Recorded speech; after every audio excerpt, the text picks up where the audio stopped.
Like, comment, and subscribe. Don't forget to subscribe.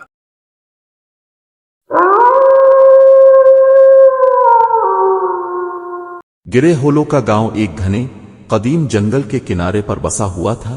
वीरवुल्फ की कहानी कई नस्लों तक सुनाई देती थी। गांव वाले पूरे चांद के खौफ में रहते थे जब एक दरिंदा जंगल में घूमता था। ये कोई आम भेड़िया नहीं था बल्कि एक वीरवुल्फ था, एक ऐसी मखलूक जो चांद के चक्कर के साथ तब्दील होती है। लूकास 20 की दहाई का एक नौजवान इन कहानियों के साथ बड़ा हुआ था। इसके वालिद जो कभी एक अजीम शिकारी थे, कई साल पहले पूरे चांद के दौरान गायब हो गए थे। गांव वालों ने दावा किया कि उसे वीरवुल्फ ले गया था, लेकिन लूकास ने इस पर यकीन करने से इनकार कर दिया। वो साबित करने के लिए पुरज़्म था कि वीरवुल्फ महज एक अफसाना था। एक रात जब आसमान पर पूरा चांद रोशन था, लूकास ने फैसला किया कि यह वेयरवुल्फ का मुकाबला करने का वक्त है। वो अपने वालिद के चांदी के खंजर के साथ बाहर आता है। इस हथियार के बारे में कहा जाता है कि वो वाहिद चीज है जो दरिंदे को मार सकता है। लूकास ने जंगल में कदम रखा। गांव वाले खामोशी से देखते रहे। वो घबरा गए जैसे लूकास दरख्तों के अंधेरे में गायब हो गया। लूकास जितना गहरा जंगल में चला गया, सब कुछ इतना ही पुरसुकून होता गया। कीड़े मकोड़ों की चहचहाहट और पत्तों की सरसराहट खत्म होती दिखाई दे रही थी, जिसकी जगह एक खौफनाक खामोशी ने ले ली थी। जंगल के फर्श पर एक घनी धुंध छाई हुई थी और दरख्त इसके करीब आते दिखाई दे रहे थे। फिर भी लूकास खुद को बहादुर बनाने की कोशिश करता रहा।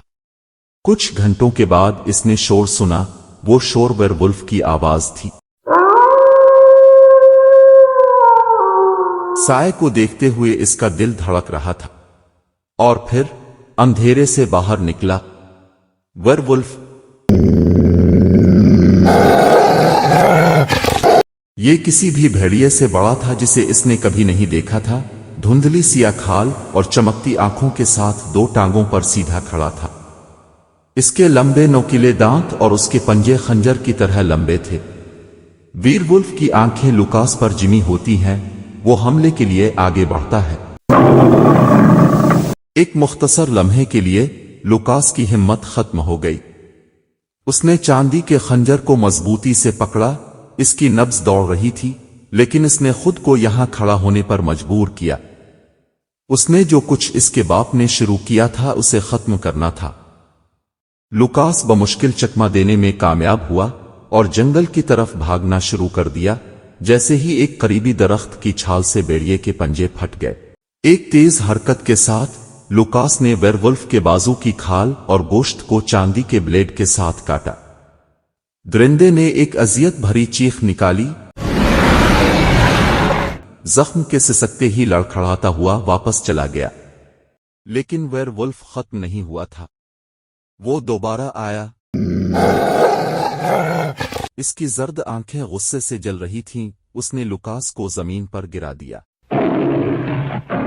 खंजर उसकी गिरफ्त से फिसलकर धुंध में जा गिरा। वेयरवुल्फ इसके ऊपर आ गया और वो लूकास की जिंदगी खत्म करने के लिए तैयार था। जैसे ही वेयरवुल्फ के पंजे इस पर बंद हो गए, लूकास ने अपनी आंखों में किसी मानूस चीज की झलक देखी। वहां गुस्से और वहशी के नीचे कुछ इंसानी था, जिसने इसे अपने बाप की याद दिलाई। नहीं, लूकास ने कहा। इसकी आवाज बमुश्किल सुनाई दे रही थी। ये हो सकता है। क्या ये वेयरवुल्फ वो आदमी हो सकता है जो इतने साल पहले गायब हो गया था? भेड़िया हिचकिचा रहा था। उसकी घन गरज लड़खड़ा रही थी। एक लम्हे के लिए ऐसा लगा कि वो लूकास को पहचानता है। भेड़िए की चमकती हुई आंखें भीग गईं। फिर इतनी ही तेजी से भेड़िया पीछे हट गया, मुड़कर धुंध में यूं गायब हो गया जैसे वो कभी वहां मौजूद ही ना था। लूकास वहां दंग रहकर खामोशी से लेटा रहा। इसका दिमाग दौड़ रहा था। कहानियां सच्ची थीं। वेयरवुल्फ असली था।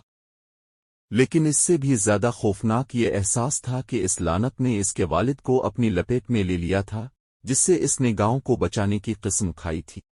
جب لوکاس بالآخر گاؤں واپس آیا تو شہر کے لوگ خوشی اور تجسس کے ساتھ اس کے پاس پہنچے، لیکن لوکاس کے پاس ان کے لیے کوئی جواب نہیں تھا۔ وہ اب جانتا تھا کہ لعنت حقیقی تھی، اور اس نے نہ صرف اس کے والد بلکہ ممکنہ طور پر دوسروں کو بھی دعویٰ کیا تھا۔ اس رات کے بعد لوکاس آسانی سے سو نہیں سکتا تھا۔